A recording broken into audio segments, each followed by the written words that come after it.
One of the most important decisions in television history happened during a contract negotiation. At the time, the network thought it was a small concession. It turned out to be a billion-dollar mistake. My name is Todd Barash, and I'm the storytelling guy. This is my video series, PR Lessons from History Your Business Can't Ignore. Today we're exploring what happens when someone understands the long-term value of a story before anybody else does. Lucille Ball was a pioneering television actress and producer who helped invent the modern sitcom. Her comedic skills and timing made her one of the biggest stars in television history. In the early 1950s, television networks wanted shows broadcast live from New York. But Lucille and her husband Desi Arnaz had a different idea. They wanted to film their new show on 35mm in Hollywood, California. At the time, filming in Hollywood was significantly more expensive, and the network didn't see the value. So they struck a deal.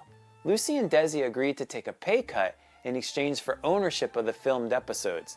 That show, of course, went on to become I Love Lucy, and those filmed reruns went on to become one of the most valuable assets in television history. Most people remember Lucille Ball as a performer, and she was one of the greatest who ever lived.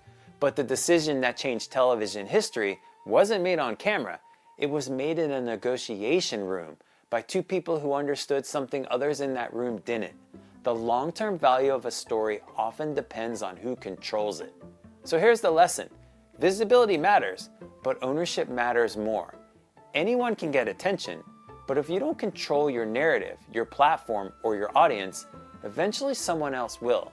And when that happens, they decide how your story gets told. And once you give that up, someone else wins the story.